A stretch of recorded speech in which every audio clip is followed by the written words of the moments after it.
میرے بچے کیا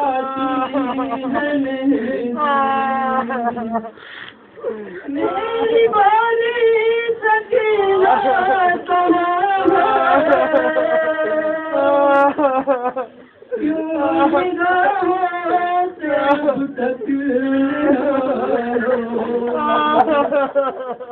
نیگلے جانو کی پیاری